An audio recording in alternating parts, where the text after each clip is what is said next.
할렐루야. 하나님께서 오늘 아침 우리에게 주신 말씀 열왕기하 7장입니다. 7장 3절부터 읽겠습니다.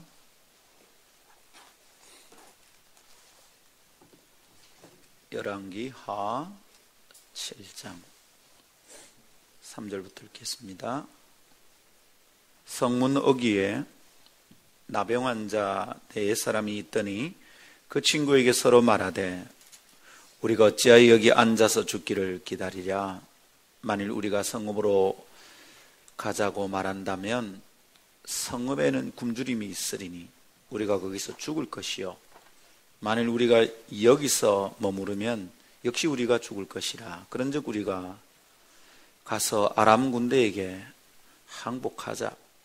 그들이 우리를 살려두면 살 것이요 우리를 죽이면 죽을 것이라 하고 아람진으로 가려 하여 해질 무렵에 일어나 아람진영 끝에 이르러서 본즉 그곳에 한 사람도 없으니 이는 주께서 아람 군대로 병거 소리와 말소리와 큰 군대의 소리를 듣게 하셨으므로 아람 사람이 서로 말하기를 이스라엘 왕이 우리를 치려하여 헷 사람의 왕들과 애굽 왕들에게 값을 주고 그들을 우리에게 오게 하였다 하고 해질 무렵에 일어나서 도망하되 그 장막과 말과 나귀를 버리고 진영을 그대로 두고 목숨을 위하여 도망하였습니다.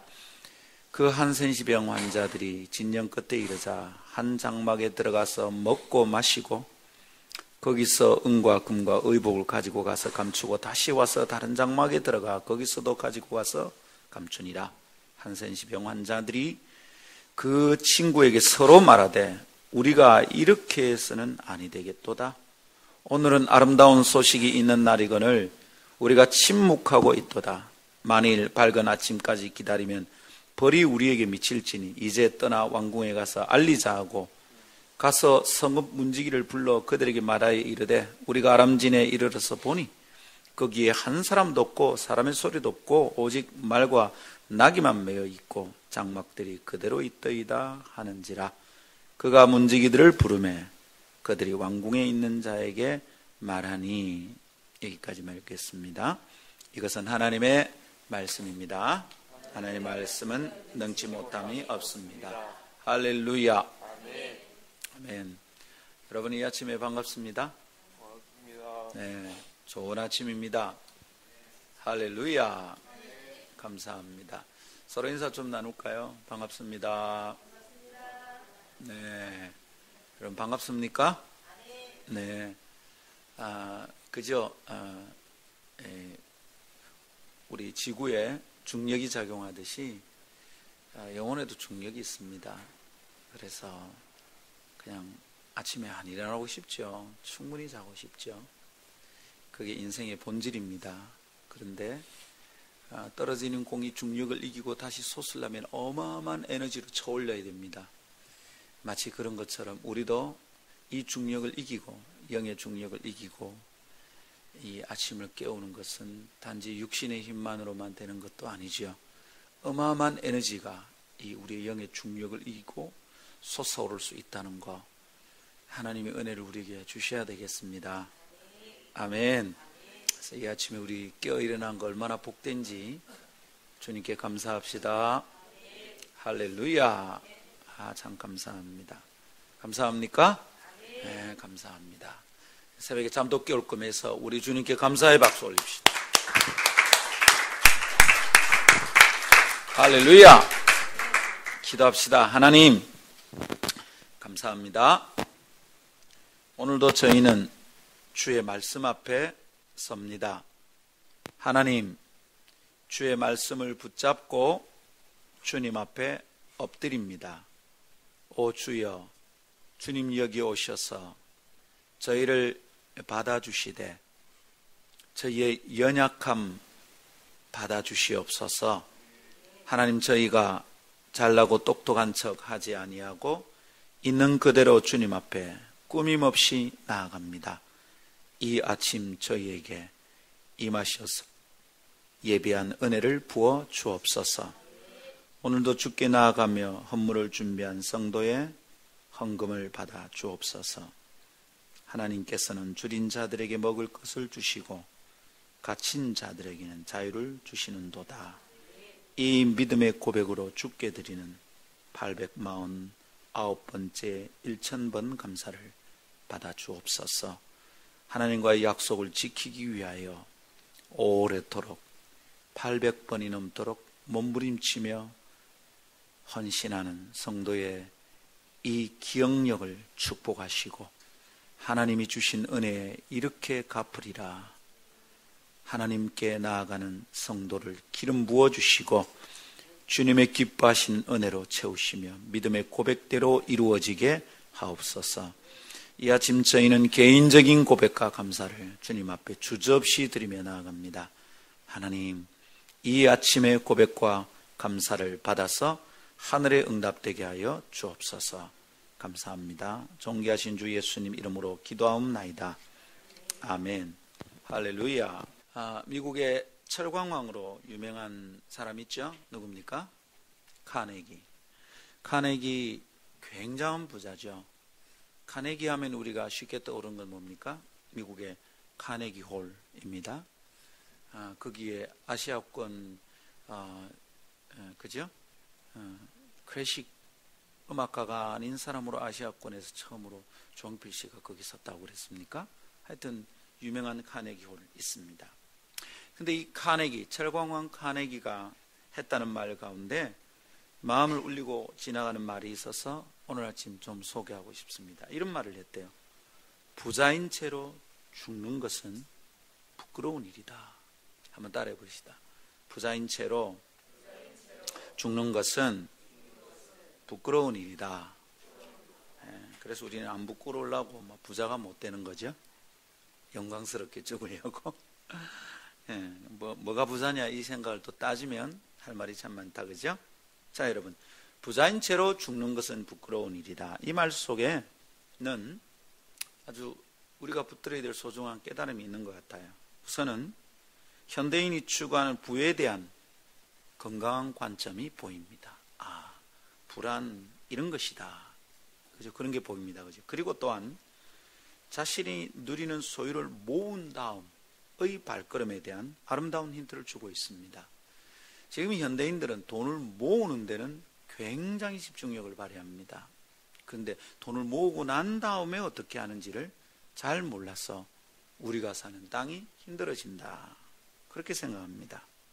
카네기는 실제로 자기가 자기의 삶을 고백할 때 자주 그렇게 말했습니다. 인생의 절반은 열심히 벌고 나머지 절반은 그것을 선하게 쓰는 데 의미가 있다. 이렇게 생각하고 말하고 실천했습니다. 그래서 죽기 전에 그는 90%의 재산을 사회에 환원했습니다. 그래서 대학을 세웠어요. 카네기 홀은 아무것도 아닙니다. 1990년에 세웠던 카네기 대학이 나중에 멜론 대학과 합병해서 카네기 멜론 대학, 미국의 아주 유명한 대학입니다. 종합대학이죠. 세웠습니다. 그리고 또한 카네기 재단, 평화재단을 세우는데 돈을 다 쓰고 죽었습니다. 여러분이 어떻게 들립니까? 한 푼이라도 더 벌어야 하고 길을 쓰고 부를 쌓아야 한다고 여기고 있는 현대 그리스도인들에게 이것이 어떻게 들립니까? 혹 이것이 우리에게 가능할까요? 오늘 아침 우리에게 이거 가능한 일입니까? 언젠가 돈을 번 부자가 될 때 말고 지금 우리에게 이거 가능할까요? 우리와 이런 인물들 사이에는 도대체 어떤 차이가 존재하는 것일까요? 오늘 아침 우리 이거 묵상했으면 싶습니다. 아침을 생각하면서 지금을 돌아보면 우리는 우리 시대가 어떻게 보이는 건가 생각해 봅니다. 우리 시대는 감사를 잃어버린 시대예요. 감사 뭡니까? 곧 은총에 대한 반응이죠. 잃어버렸어요. 또한 그것만이 아니라 그 은혜를 사용하는 방법, 곧 섬김의 도, 섬김의 삶도 놓쳐버렸습니다. 섬기는 걸 잘 보기가 힘들어요. 다 너무도 자기중심적입니다. 생활도, 돈 버는 방식도, 돈 쓰는 방식도 너무도 자기중심적입니다. 지가 귀찮으면 안 하고 자기의 유익이 안 되면 안 합니다. 그저 우리는 악착같이 벌기만 하는, 번 다음에 어떻게 해야 되는지를 생각지 않는 이 안타까운 사회 형상 속에서 병들고 죽어가고 있는 거예요. 우리 영혼이 그렇게 병들고 죽어가고 있는데 그 영혼을 염려하는 선한 감각까지 잃어버린 것은 아닐까. 오늘 아침엔 이것을 염려하면서 우리를 성찰해보는 시간입니다. 오늘 우리가 다룰 주제는 명료합니다. 감사와 섬김의 관계를 살피고자 하는 겁니다. 한번 따라해 봅시다. 감사와 섬김의 관계. 무슨 관계가 있을까요? 간단합니다. 감사의 참된 의미는 섬김에서 드러난다는 거예요. 이 사람 진짜 감사하는 사람인가? 라는 것은 다른 사람을 섬기고 고통받는 이웃을 섬기는 데서 드러난다는 겁니다. 이게 오늘 말씀의 요체입니다. 감사의 계절, 추수감사절이 있는 11월에 우리는 섬김으로 감사의 찬양과 예배를 드리는 사람이 되기를 기대하며 축복합니다. 다음 두 가지 교훈을 마음에 새기며 새로운 출발을 할 수 있다고 담대하게 믿고 선포합니다. 두 가지 말씀이 이와 같습니다. 은혜의 각성에서 섬김이 비롯됩니다 라는 것이고요. 두 번째, 은혜로 받은 복은 나만의 것이 아닙니다. 나는 두 가지 깨달음을 함께 나눌 때 주님의 은혜가 임하기를 축복합니다. 첫 번째 따라합시다. 은혜의 각성에서 섬김이 비롯됩니다. 예, 여러분, 우리 시대의 섬김 실종 상황을 원인을 따져보면 이게 뭐냐 이 말입니다. 왜 우리 잘 못 섬기냐고요. 섬기지 못하는 가장 큰 이유가 은혜를 못 깨달아서 그렇다는 겁니다. 근데 내게 주어진 은혜를 깨달으면, 은혜가 각성되면 그때 섬김이 가능하다 이런 말입니다. 그것을 오늘 열왕기 하 7장의 말씀을 통해서 우리가 함께 살펴볼 수 있을 것입니다. 한센시병, 이거 어떻습니까? 예나 지금이나 격리되어야 되는 병으로 다 알고 있습니다. 그렇죠? 근데 현대의 연구 결과 한센시병은 호흡기로나 이런 것으로는 전염이 안 되죠. 그리고 피부에 닿아서도 전염이 되지는 않습니다. 상처난데 닿으면 전염이 되죠. 그래서 이전에 생각하던 것만큼 그렇게 위험하지는 않습니다만 여전히 심리적으로 그것은 멀리 떼놔야 되는 병입니다. 그런데 고대 사회에서의 이 병은 더 심각합니다. 고대 사회에서는 이 병을 인식하고 바라보는 관점 자체가 매우 위험한 거예요. 그래서 어떻습니까? 이스라엘 율법에도 한센시병에 걸린 사람이 지나갈 때 가고 있는데 그죠? 비장애인들이 오면 흔들어야 됩니다. 딸랑딸랑딸랑. 그리고 막 크게 외쳐야 됩니다. 죄인입니다. 죄인입니다. 외쳐야 됐어요. 심각한 거죠.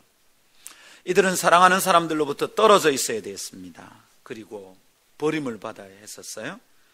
그래서 여러분, 이 사람들은 평생 버림받은 아픈 마음을 가지고 살아야 하는 저주받은 인생이었습니다.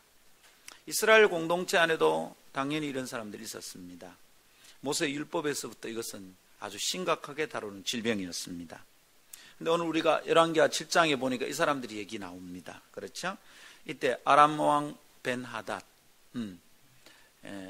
우리가 알고 있는 아수르라는, 그죠? 아람 왕 벤하닷이 쳐들어왔습니다. 그래서 북이스라엘을 공격했는데 북이스라엘 수도인 사마리아를 함락시키려고 선택한 게 뭐냐, 뺑 둘러싸고 그냥 고립 상태로 만든 거예요. 그래서는 먹을 음식도 없게 이렇게 만든 겁니다. 이렇게 성을 둘러싸고 고립 상태에 만드는 이런 성을 공격하는 방법, 공성전이라고 말하죠. 이것은 고대 전쟁에서 아주 전형적인 전략이었습니다. 근데 거기에 당하고 있었어요. 그 뺑 둘러싸고 있으니까 안에서는 막 말라 죽어가고 있는 겁니다. 그 말라 죽어가고 있는 사마리아 성, 그 말라 죽어가는 그 사마리아 성, 그러나 이 버림받은 자들은 그 공동체 안에서, 죽어가는 공동체 안에도 함께 할 수 없었습니다. 말하자면 함께 죽을 수도 없는 사람들이었어요. 함께 살고 행복을 누릴 수 없는 것은 말로 두말할 수 없는 거였고요. 그런데 함께 죽는 것도 거부당한 사람들이었습니다. 여러분, 이거 어떻게 여겨집니까?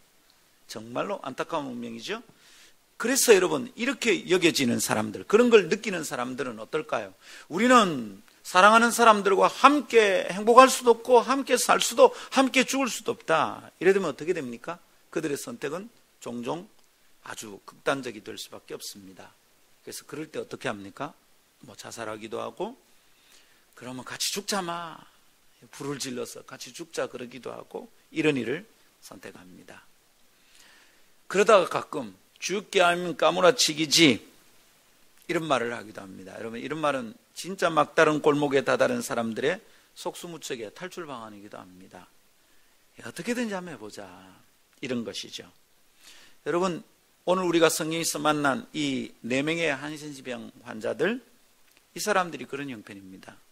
성에 들어가도 죽는다는 거죠. 쫓겨나든지 굶어 죽든지 죽는 겁니다. 너가 여기 어딘데 들어오냐, 돌로 던져 처죽음을 당할 거예요. 그리고 그 성문역에 그대로 머물러 있어도 결국은 죽을 겁니다. 먹을 게 없잖아요. 죽습니다. 그러니까 그냥 아람 군대 진영으로 가자, 거기서 항복이나 해보자, 혹시 살려주면 굶주림을 면할 거고 그때 죽이면 뭐 죽지 뭐, 이런 판단을 한 겁니다. 4명이 서로 말합니다. 가자, 죽자 마, 아자 죽자, 이래 된 겁니다. 위험한 발상입니다. 살 수 있을까요? 적군에게 가서 살기를 요구하다니, 이거는 살자는 겁니까? 죽자는 겁니까? 만일 적군에게 갔을 때 이용 가치가 있으면 잠깐 살 수 있습니다. 그렇죠? 그런데 여러분, 이용 가치가 전혀 없는 사람들 아닙니까? 이 사람들을 어디에 이용하겠습니까? 성 안에 있다가 나온 사람이라면, 야, 성 안에 상황이 어떻는데 그 왕이 어떻게 하고 있냐, 뭐 물어볼 수나 있을 거예요. 그렇죠? 근데 이 사람들 정보 파악을 위한, 너가 무슨 정보냐 말해봐라, 이렇게 이용할 수 없는 사람들입니다. 또 포로로 이용할 수도 있잖아요. 잡아놓고 중요한 포로라면, 자, 너가 왕이 여기 잡혀있다, 너가 어쩔래, 항복하고 빨리 나온나, 뭐 이럴 수도 있습니다. 근데 이 사람들은 그 공동체에서 버림받은 사람이에요. 죽든지 말든지 아무 상관이 없는 사람들이란 말입니다. 근데 여러분, 이 4명의 한센시병 환자를 아람 군대가 받아줄 이유가 있을까요? 무슨 이용 가치가 있다고 받아줍니까? 버림받은 사람들인데. 이용 가치가 전혀 없는 사람들을 적군이 받아들인다, 말도 안 되는 소리입니다. 말하자면 죽자고 하는 짓거리인 셈입니다. 그래도 혹시 살려주면 살 수는 있겠나, 이러고 갔다, 이 말입니다. 그래서 죽기를 작정하고 적군의 진으로 갔는데요, 그렇게 간 이 4사람의 버림받은 자들은 그곳에서 뜻밖의 행복을 만납니다. 뜻밖에도 살 기회를 얻게 되었어요. 진영이 텅 비어 있어요. 다 비어 있고 먹을 걸 다 놔놓고 나귀도 놔놓고 그냥 사람들이 갑자기 급하게 도망간 형국이었습니다. 뭐 나귀라고 타고 가지 어떻게 된 걸까? 텅 비어 있었습니다. 이미 우리가 본문을 읽었습니다. 어떻게 된 거라 했습니까? 하나님께서 아람 군대에게 막 갑자기 소리를 들리게 해줬어요. 말소리, 막 고함 소리, 징소리, 칼 부딪히는 소리. 그걸 듣자 이 아람 군대가 착각한 겁니다. 아이고, 이거 틀림없이 애굽에게 이스라엘이 도움을 요청해가지고 애굽이 지금 이스라엘과 연합군을 형성해가지고 지금 쳐들어오는다. 우리 이제 죽었다. 당시에 애굽 군대는 막강한 군대였습니다. 아수르는 살살 크고 있는 때였지만 아직 애굽을 만나서 이기기는 쉽지 않았습니다. 그래서 어떻게 했습니까? 살자, 이러고는 진영에 있는 모든 것을 버려두고 그대로 막 36개 주력량을 쳤던 겁니다. 여러분, 그 결과 이 사람들이 거기 간 겁니다. 그런데 아무도 없고 먹을 것이 넘쳐납니다. 이 텐트에서 먹고 물건 챙겨서 숨겨두고 저 텐트에서 이 텐트에서 저 텐트로 옮겨가기를 거듭하다가 문득 깨닫게 됩니다. 잠깐만, 우리 이렇게 하는 것이 옳지 않다. 누군가 한 사람이 얘기했던 겁니다. 그게 9절입니다. 한센시병 환자들이 그 친구에게 서로 말하되 우리가 이렇게 해서는 아니 되겠도다. 이게 이전 번역에는 우리의 소위가 선하지 않도다. 옳지 않다, 이 말입니다. 우리가 이렇게 해서는 아니 되겠도다. 오늘 아름다운 소식이 있는 날이거늘, 아름다운 소식은 아름다운 교회가 만나는 소식이고 전하는 소식이죠. 믿습니까? 그럼요. 이런 거는 횡설수설해도 은혜가 되는 겁니다. 아멘입니까? 아멘 합시다. 아멘해야 잠도 깨고 얼마나 행복해요. 아멘. 오늘은 아름다운 소식이 있는 날이거늘 오늘 아침이네요. 2013년 11월 6일 아침입니다. 아름다운 소식이 있는 날입니다. 아름다운 소식이 있는 날이거늘 우리가 침묵하고 있도다. 만일 밝은 아침까지 기다리면 벌이 우리에게 미칠지니 이제 떠나서 왕궁에 가서 알리자. 누가 한 사람이 이래 말했습니다. 이거 뭡니까? 무슨 얘기입니까? 우리만 먹어서는 안 된다는 겁니다. 이러다 우리가 벌을 받게 될 것이라는 거예요. 그들은 그 순간 아이고 우리가 잘 먹게 되었구나, 우리가 잘 살게 되었구나, 이제 우리는 안 굶게 되었다, 살게 되었다 깨닫는 순간 자신들만 그것을 누리며 먹어서는 안 된다는 것을 깨달은 겁니다. 그리고 다시 사마리아 성으로 돌아갑니다. 여러분, 사마리아 성이 어디입니까? 자기들을 버렸던 곳입니다.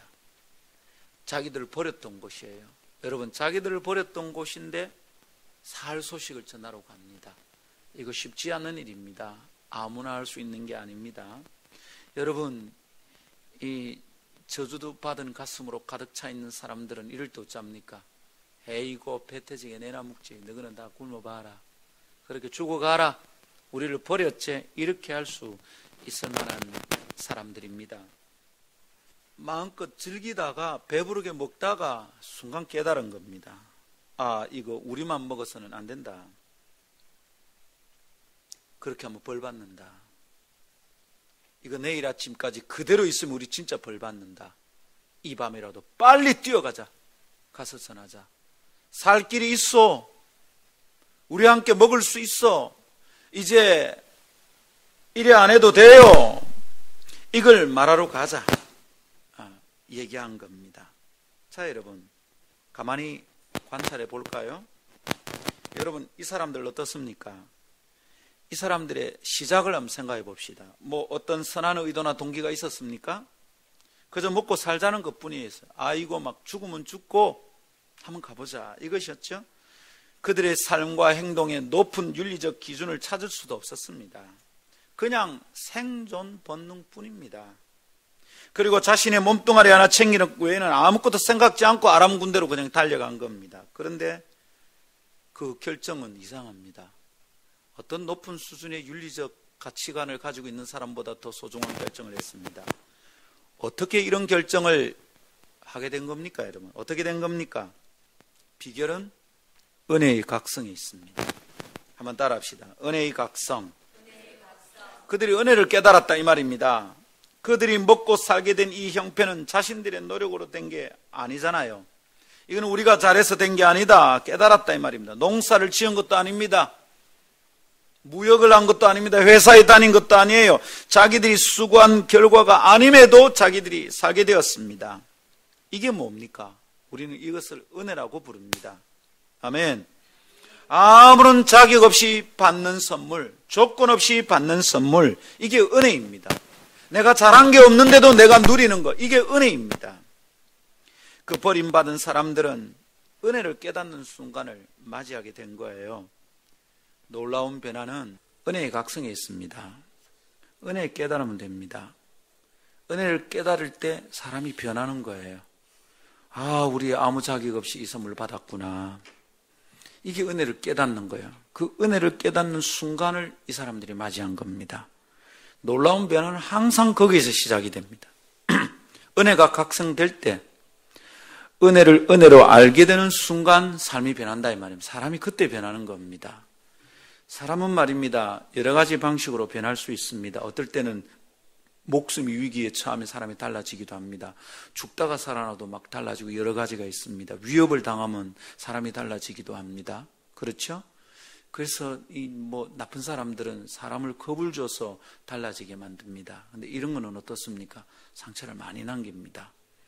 그리고 나중에 그런 상황이 사라지면 사람이 되돌아가기도 합니다. 진짜 사람이 건강하게 변하는 건 언제 변합니까? 은혜를 깨달을 때입니다. 이게 은혜구나 라고 깨닫는 순간 사람이 진짜로 변합니다. 근데 아무래도 변하지 않는 정말 뺀돌뺀돌한 사람들, 이런 사람들은 은혜를 은혜로 받지를 못하고 은혜를 은혜로 깨닫지를 못해요. 아무리 도와줘도 안 되고 아무리 큰 걸 체험해도 안 돼요. 은혜를 깨닫는 게 사람이 진짜 변하게 만드는 중요한 순간인 것을 믿으시기를 축복합니다. 여러분 가만히 생각해 보십시오. 제가 이 말씀을 준비하다가 제 마음이 참 은혜가 됩니다. 이거 참 소중하구나. 한번 생각해 보십시오. 한센시병이 어떤 병입니까? 한센시병은 몸의 세포가 감각을 잃어가는 병입니다. 감각을 못 느껴요. 이 점점 몸의 세포가 죽어가니까. 그래서 손가락이 관절이 뚝 떨어져 나가는데도 이게 떨어져 나가는 줄을 모릅니다. 막 다니다가 이게 나중에 보면 아이고 손가락이 없다. 이게 한센시병입니다. 지체가 떨어져 나가도 고통을 못 느끼는 감각을 잃어버린 병이에요. 그런데 여러분 이 4명의 사람들 어떻습니까? 그렇게 몸의 감각은 잃어버린 사람들이라 손가락이 떨어지고 발가락이 떨어져 나가도 못 깨닫던 사람들인데 그들의 정신은 어떤 거예요? 그들의 영혼은 어떤 겁니까? 죽지 않았어요. 깨어 있었어요. 이 사람들의 영혼의 세포가 살아있었다 이 말입니다. 그리고 어느 순간 그 영혼의 감각이 기능을 발휘하기 시작한 겁니다. 얼마나 놀랍고 아름답습니까? 여러분 이 말씀을 묵상하는데 이게 깨달아지는데 이게 참 은혜라. 몸은 망가진 사람들이지만 정신은 깨어 있었구나. 너무너무 가난한 사람들이지만 마음까지 다 그렇게 망가진 건 아니었구나. 이게 깨달아집니다. 정말로 그들의 삶의 형편은 행복하다고 말할 수 없는 상태였지만 영혼이 살아있었구나. 여러분 이게 진짜 감사하고 행복한 일인 거예요. 아멘. 이 깨달음으로 우리의 삶을 한번 돌아보세요. 현대인의 삶 어떻습니까? 치열하게 살아가는 경쟁사회 속에서 함부로 뒹굴고 있는 우리 말입니다. 우리 삶을 한번 들어보자 이 말입니다. 몸은 건강합니다. 주변의 모든 것이 다 괜찮습니다. 몸은 괜찮아요. 육적으로는 괜찮아요. 그런데 영혼이 한센시병이 걸려있는 것 같아. 감각이 없어. 내 영혼의 세포가 감각을 느끼지 못해요. 그게 죄인데도 죄인 줄 모를 때가 있고요. 그러면 안 되는데 그러면서도 아무렇지도 않아.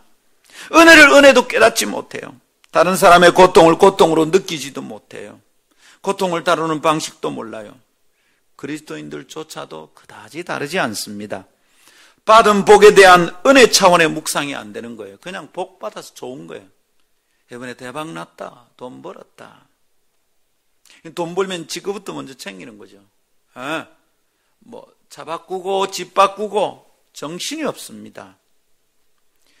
제대로 된 걸까요?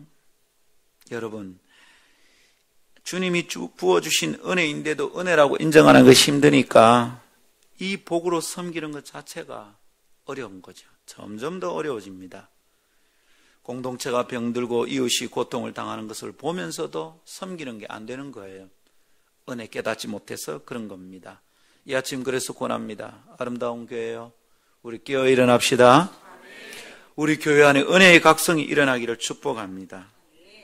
그리고 그 은혜를 깨닫고 우리가 개인적인 감사로 끝나서는 안 되겠어요. 주님, 우리 집에 복을 많이 받아서 감사합니다. 감사한 건 딱 드리고 끝나서 안 된다 이 말입니다. 내가 주님께만 감사하면 되잖아요. 이러고 끝나서 안 된다 이 말입니다. 개인적인 감사로 끝나서 안 돼. 섬기는 삶으로 자연스럽게 이어져야 하겠습니다. 그래서 아름다운 사람이 되기를 축복합니다.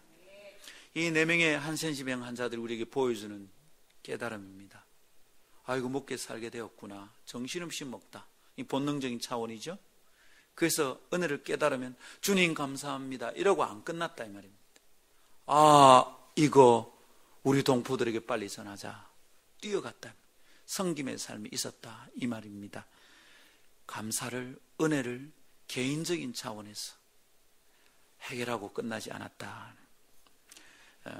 은혜의 각성이 섬김을 가능하게 만듭니다. 아멘. 두 번째 따라 합시다. 은혜로 받은 복은 나만의 것이 아닙니다. 네, 은혜로 받은 것이 나만의 것이 아닙니다. 이걸 섬김을 가능하게 만드는 깨달음입니다. 자, 여러분, 받은 은혜로 섬겨야 되는데 이게 잘 안 된다. 그러면 어떻게 하면 되느냐? 성금이 가능하려면 내가 은혜를 받고 복을 받았다는 것을 깨닫는 것으로 충분하지 않은 거예요. 한 걸음 더 나아갈 게 있어요. 한 걸음 더 나아가야 돼. 이 겨우 한 걸음인데 이게 어렵습니다. 그래서 우리에게 문제가 생긴다, 그죠? 자, 한 걸음 더 나아가서 붙잡아야 될 게 뭡니까? 내가 받은 복인데, 그리고 이게 은혜인데, 내가 받은 복이지만, 내가 받은 은혜이지만 나만의 것이 아니라는 것을 깨달아야 돼. 그때 성김이 가능해요. 은혜를 깨달으면 성김이 가능하고, 거기서 조금 더 나아가서 내가 받은 것이 나만의 것이 아니라는 것을 깨달아야 성김이 가능해요. 내 건데 어떻게 주냐, 이래 되면 안 섬겨진다 이 말입니다. 이 말은 좀 다르게 말해서 은혜에도 방향이 있다 이 말입니다. 은혜의 방향이 있다는 것을 깨닫는 게 중요하다 이 말입니다. 은혜의 방향을 깨닫지 못하면 어떻게 됩니까? 은혜가 고입니다. 내 안에서 고이면 썩어요. 냄새가 나요. 병들어요. 안으로 썩어가면 영혼이 감각을 잃어요. 그게 영적인 나병이에요. 방향을 깨닫지 못하는 거예요. 감각을 잃었다 이 말입니다. 여러분, 그런데 은혜의 방향을 깨닫게 되면 어떻게 됩니까? 이거 나만 받은, 나만의 것이 아니라는 걸 깨달으면 그때 흘러가는 은혜가 됩니다. 그때 풀어서 섬기는 복이 되는 거예요. 내게 머물러 있지 않고 흘러갑니다. 그냥 복이 내 안에만 머물면 어떻게 됩니까? 복 하나, 복덩이 하나가 되지만 흘러가면 복이 2개가 되고 3개가 되고 100개가 1000개가 되고 내 주변이 다 복천지가 되는 겁니다. 아브라함이 받은 복이 그겁니다. 너가 복의 근원이 될 거다. 그거는 원어적으로 뭐냐면 네가 복 자체가 된다는 겁니다. 뭘 잘해서 복을 받는 게 아니라 내가 그냥 복이 되는 거예요. 복. 복 덩어리가 되는 거예요. 그러니까 가는 데마다 복이 되는 것이죠. 근데 어리석은 사람들은 자기가 복을 받았는데 자기가 복 자체라는 걸 잘 모르는 거예요. 그러니까 어떻게 됩니까? 여전히 복을 더 받아야 된다고 생각하는 것이지. 은혜와 복이 아주 개인적인 차원에 머물러 있다 이 말입니다. 너무 자기중심적이라. 사랑하는 여러분, 우리가 은혜의 방향을 깨닫고 나면 은혜에도 방향이 있다. 은혜를 받았으면 방향을 가지고 흘러가야 된다는 걸 깨닫고 여러분 그때부터 나누고 풀어헤치고 흘러가면 내 주변이 복천지가 되죠. 그때 마침내 내가 복 있는 사람이 되는 겁니다. 이거 깨달아야 되는 것이죠. 근데 어떤 사람은 은혜를 받았는데도 복 있는 사람으로 못 살아. 복을 복으로 만들지 않아. 은혜를 은혜로 만들지 않아. 세상은 어떻게 말합니까? 돈 많이 벌었구나, 성공했구나, 복 받았구나, 그걸 가지고 집 바꾸고 차 바꾸고 떵떵거리고 명품 걸치면 그게 좋아 보이는 게 세상입니다. 그리스도인의 눈에는 이게 좋아 보이면 안 돼요, 여러분. 이 4명이 한센시병 환자는 그걸 좋게 안 봤어. 먹고 살았죠. 이 장막에 있는 거 챙기가 숨겼어. 저금이 늘어났단 말이죠. 재산이 늘어났단 말입니다. 그걸 이 사람들은 좋은 것으로 안 봤어. 세상은 그걸 좋게 보는 거예요. 와이구, 돈 많이 벌었네. 에? 이번에 주식 투자해가 대박 났다 하더라. 와, 대단하네. 다 이렇게 쳐다보고 있는 겁니다.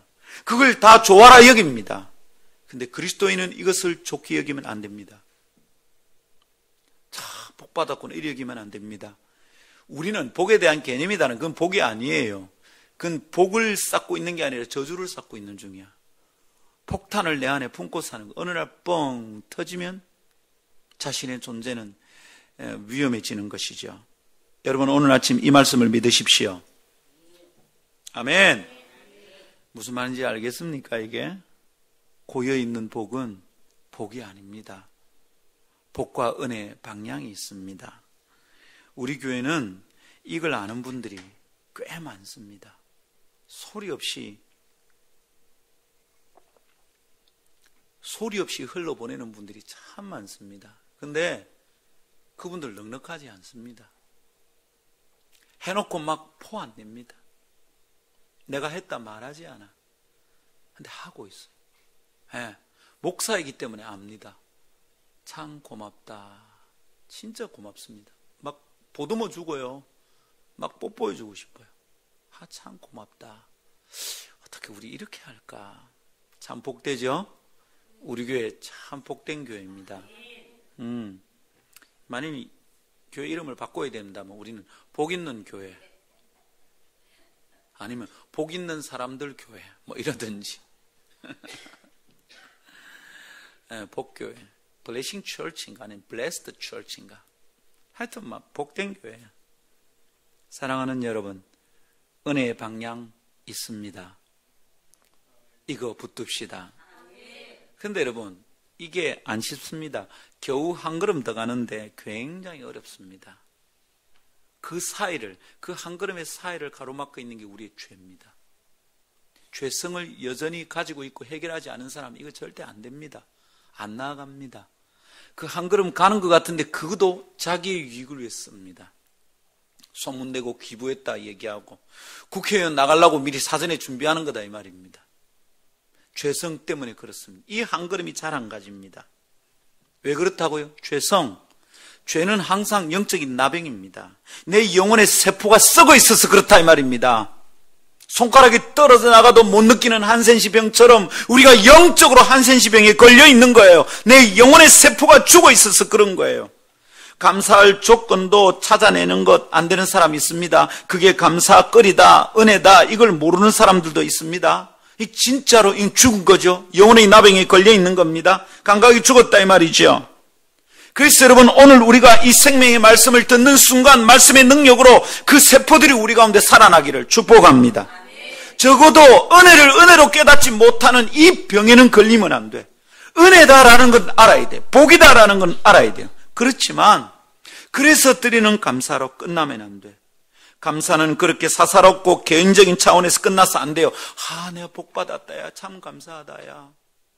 이 자손들한테는 말한다. 야, 아들아, 이거 우리가 복 받은 기대, 유산 물려준다. 11조 잘 내고 헌금 잘해라. 11조 잘하니까 복 받았다. 너희도 계속 11조가 복 더 많이 받아라. 이러고 끝나면 안 된다고요. 이게 틀려먹은 겁니다. 만일 유산을 물려주는데 세금을 많이 내야 되면 그 세금 많이 내는 게 가난한 사람을 섬기는 겁니다. 기꺼이 내야 됩니다. 이건희 씨가 죽고 나서 이재용이 물려받을 때 세금을 얼마 내는지 지금 다 시민단체에서 다 촉각을 곤두세우고 있습니다. 그걸 아깝다고 여기면 영혼이 썩은 겁니다. 이미 지금도 썩은 영혼의 흔적이 참 많이 보이지만 그 순간 이렇게 함으로 수많은 사람들 먹여 살릴 수 있다 생각하고 기꺼이 내야 돼요. 살아있다면 그게 복인 줄 알아야 돼요. 여러분, 이게 복입니다. 사사로운 차원에서 감사하고 끝나면 안 됩니다. 사사로운 개인적인 차원에서 은혜를 받으면 안 돼. 이게 흘러갈 게 있다 믿어야 되는 겁니다. 여러분, 이 병든 사람을 통해서 건강하다고 여기는 우리가 받는 메시지가 이겁니다. 참 이상하죠? 몸은 건강한데 영혼이 죽어서 깨닫지 못하는 우리가, 그런데 몸이 죽어서 버림받은 사람들로부터 건져낼 가치가, 깨달음이 거기 있다 말이죠. 우리는 다 버렸었는데 버림받은 사람들 속에서 우리가 깨달을 소중할 가치가 있다. 이게 오늘 아침 은혜입니다. 그들이 우리에게 던지는 메시지 아주 강력하고 묵직합니다. 정리해 봅시다. 뭐라고요? 다시 중요합니다. 내가 누리는 은혜는 나만의 것이 아니라는 거예요. 그렇게 생각하는 사람은 진짜 위험해.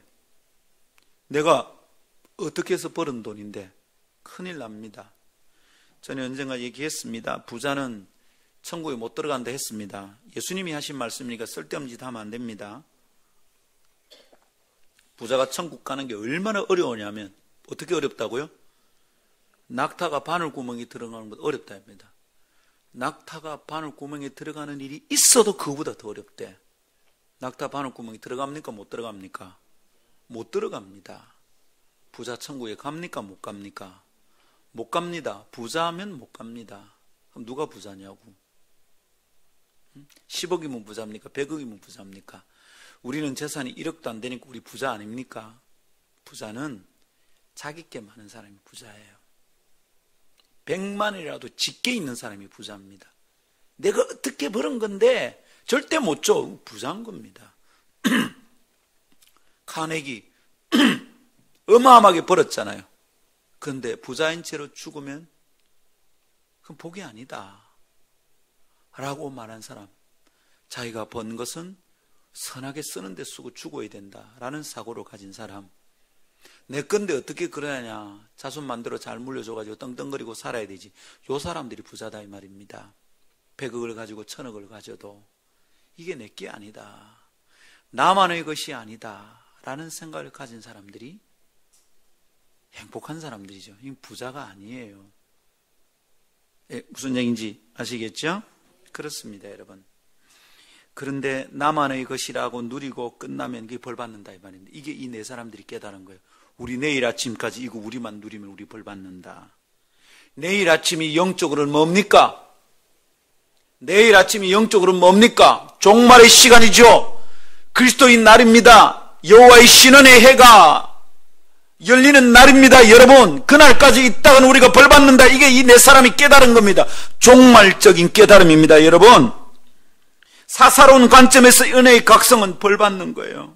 이건 축복이 아니에요. 그거 쌓아두면 안 돼요. 개인적인 차원에서의 감사는 완전한 게 아니에요. 풀어서 흘러가게 해야 되겠습니다. 할렐루야. 그게 내가 복을 받은 이유고 목적입니다. 하나님이 그렇게 내게 은혜를 주신 이유입니다. 아, 이 복 받은 걸로 보내야 되는구나. 나 때문에 주변의 사람들이 살게 만들어야 되는구나. 할렐루야. 여러분 생각해 보십시오. 한 사람의 생명 유지되는데 그렇게 많은 재산이 필요할까요? 100억이 필요할까요? 1000억이 필요하겠습니까? 이건희 씨 한 사람 먹고 사는데 저 많은 재산이 필요하겠습니까? 기업의 회장들은 깨달아야 돼. 왜 내게 이 복을 주셨는가? 이걸 깨달아야 돼. 이걸 깨닫는 게 건강한 자본주의예요. 이걸 깨닫지 못하면 고대 사회가 똑같아. 중세 봉건 사회나 똑같아. 영주 한 사람이 다 먹고 그 영지 안에 있는 모든 사람을 노예로 다루는 거하고 똑같잖아요. 삼성이라는 그 성 안에 자기는 그냥 영주가 된 거죠. 자기 마음대로 그 사람들을 따를 수 있는 겁니다. 근데 사실은 자기 재산도 아니에요. 삼성그룹 전체에 여러분 삼성 오너 가족이 가지고 있는 지분이 20%나 되는 줄 압니까? 안 됩니다. 나머지 80% 이상 90%가 다 다른 주주들이 있어요. 말하자면 너의 돈 가지고 자기 것처럼 쓰면 이건 죄단 말이죠. 현대사회에서는, 시민사회에서는 그러면 안 되는 거예요.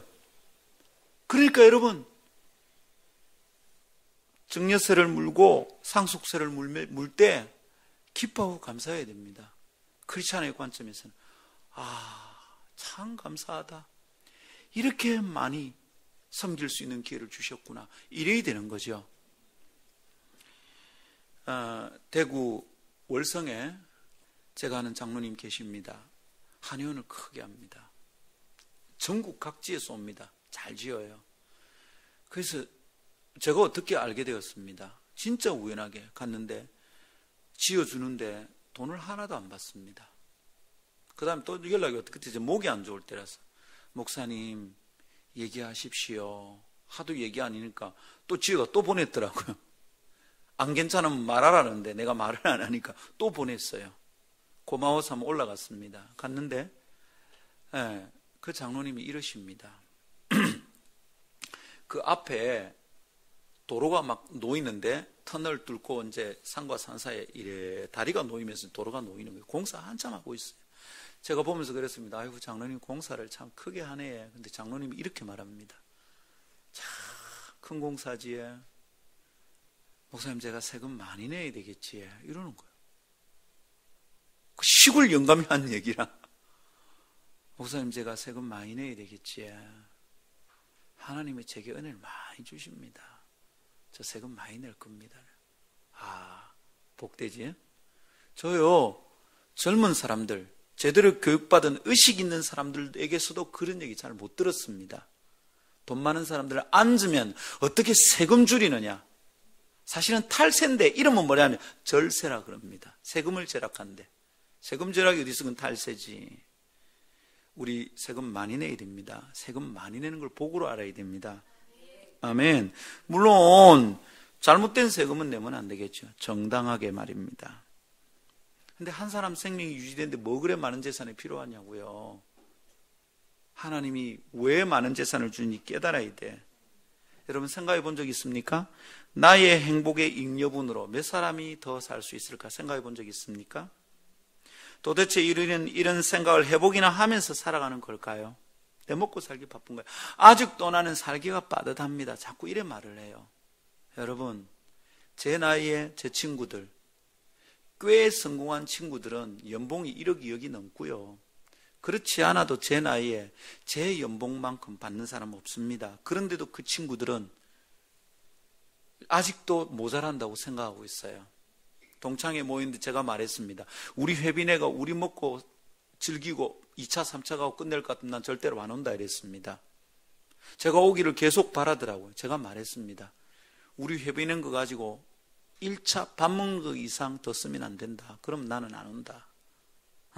그리고 1차 밥 먹는 것도 돌아가면서 한번 쏘자. 그리고 회비는 모아가지고 우리 모교에 가난한 사람들 돕든지, 거기서 똘똘한데 돈이 없어 대학을 못 간다니 우리 돕든지 하자.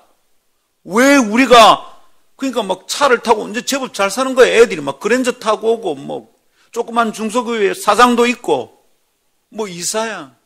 한 친구는 꽤 큰 회사에 자기가 감사라고 명함 주면서 자꾸 자랑하는 거예요. 야, 내가 임원이다. 하도 그래서 제가 한마디 했습니다. 야, 너 1년에 기부 얼마나 하냐? 응? 네가 돕고 있는 단체 어디냐? 월드비전이냐? 뭐 기아대책기구냐? 놀랍게도 여러분, 기아대책기구가 뭔지를 몰라요. 너무 놀랐어요. 기아대책기구가 뭔지 몰라? 유니세프는 아냐? 유니세프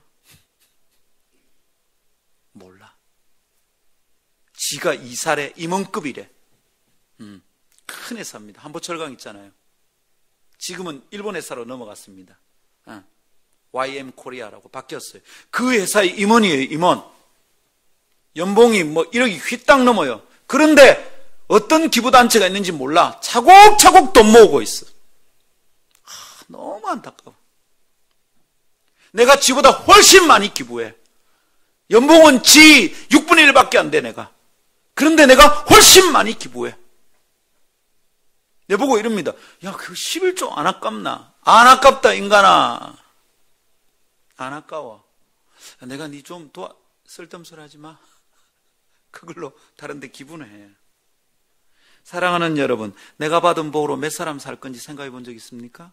내 행복의 잉여분을 흘러보내면 몇 가정이 사는지 생각해 본 적 있습니까? 내 복과 은혜에 대한 하나님의 계획은 절대 나만을 향한 것이 아닙니다.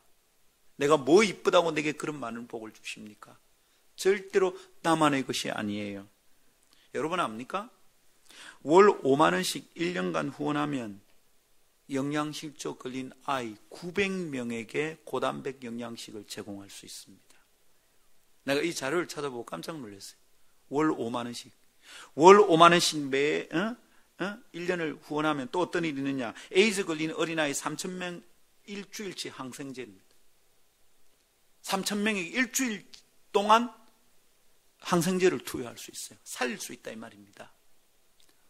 얼마로? 월 5만 원으로. 5만 원은 커피 10잔입니다. 한 달에 커피 10잔만 아끼면 된다는 거지. 매일 커피 한 잔 하는 사람들은 3일 만에 한 잔만 아끼면 되는 거예요.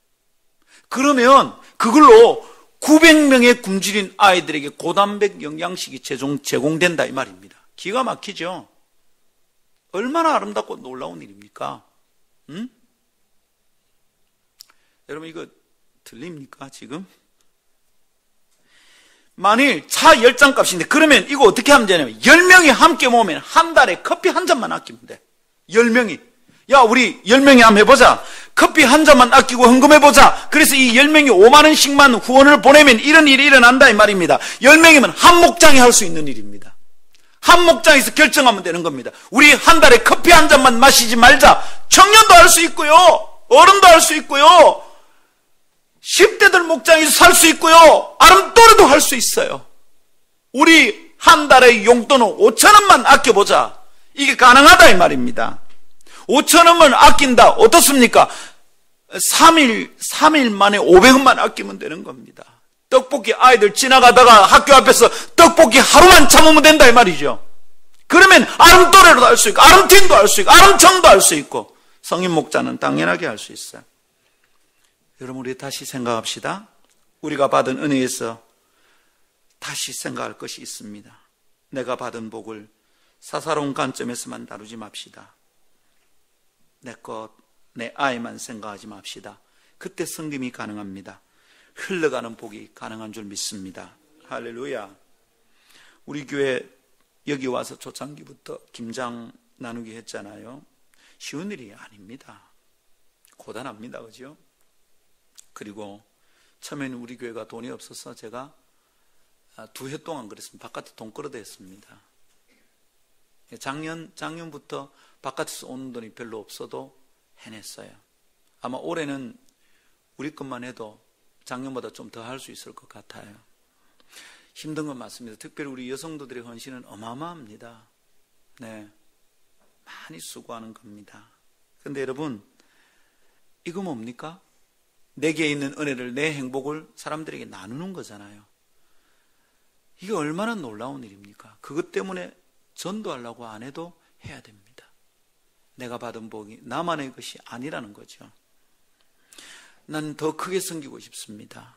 아이고 목사님 나중에는 어찌합니까? 뭐 150포기, 200포기, 300포기 하다가 1000포기 우리 어찌합니까? 그땐 공장 차려야죠.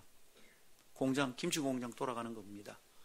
거기에 여러분 길거리에 일거리 없는 사람들 와서 거기서 일하는 겁니다. 주변에 일거리 주는 겁니다. 우리 성도들이 먹을 김치 거기서 다 제공하는 거죠. 교회가 크려면 그렇게 커야 됩니다. 헌금 모아고 뭐 하겠습니까? 김치 공장 차려서 우리 성도들 10,000명 되면 10,000명에게 김치 제공하면 공장 하나 돌릴 수 있습니다. 그리고 그때 우리가 만일 10,000명을 먹는 김치를 한다면 10분의 1은 그렇게 쓰는 거죠. 특별히 이득을 나해서 다른 기업들처럼 더 키우고 또 키우고 할 필요 없는 거잖아요. 운영만 되면 되는 거예요. 나머지 이득을 다 그런 데 쓰는 겁니다. 여러분, 꿈을 꾸고 그 다음에 소망을 보고 디자인을 하면서 가야 되는 거지. 여기서 복을 더 주시면 나는 뭐 할까? 저 항상 이 생각합니다. 우리 교인들 더 늘어나면 뭐 할까? 저 항상 이 생각합니다. 김장 더 많이 나눠주겠구나. 지역의 학교애들 우리가 장학금 줄 수 있겠구나. 아, 이렇게 되겠구나. 캠퍼스마다 있는 가난한 간사들 우리가 섬길 수 있겠구나. 늘어나면 늘어나는데 저는 항상 이 생각합니다. 선교지에 예배당 지을 수 있겠구나. 늘 이 생각한다 이 말입니다. 우리만 잘 먹고 잘 사는 건 뭐예요? 10대와 다음 세대를 섬길 수 있겠구나. 여러분, 그래서 우리 복 받읍시다. 그래서 복을 받아야 돼요. 이것은 복에 대한 완전히 다른 관점이에요. 주여 제게 복 주십시오. 허튼 짓 안 하겠습니다. 그럴 때 주님이 복 주신 줄 믿습니다. 할렐루야. 은혜로 받은 복은 나만의 것이 아닙니다. 말씀 맺겠습니다. 우린 지금 감사에 대해서 묵상하고 있는 중입니다. 진짜 감사가 뭐냐 이 말입니다. 어제는 왜 감사가 안 되는지, 또 어떻게 감사가 되는지, 기억력과 관련이 있다 그랬습니다. 그죠? 기억력이 나쁘면 감사가 안 된다 이랬습니다. 자꾸 어두운 것만 보이니까. 오늘은요, 진짜 감사 어떻게 하느냐, 어떻게 가능하냐, 뭡니까? 내가 한 것을 기억하는 것이 아니라 내가 한 것이 없음에도 받은 복을 기억하는 것, 거기서 감사가 샘솟습니다. 역시 기억력 문제죠. 성한 곳이 없이 방황하던 그 방랑자들, 한센지병 환자들, 텅 빈 성에서 굶주림을 채우는 기회를 얻게 되었습니다. 여러분, 이 사람들은요, 충분히 자기 배만 채워도 그래 욕 안 얻어먹을 것 같아요. 많이 고생했다 아이가, 지금 배불리 먹어라, 이래도 될 것 같아요. 자칫 자신의 굶주림에만, 자신의 문제에만 시선이 고정되어 버릴 수 있을 만한 상황이었어요. 상대적으로 빼앗긴 게 많잖아요. 상대적 박탈감, 그것으로 심령이 다 말랐어. 그런 마른 성정은 다른 이의 행복까지도 도둑질하고 싶을 정도죠.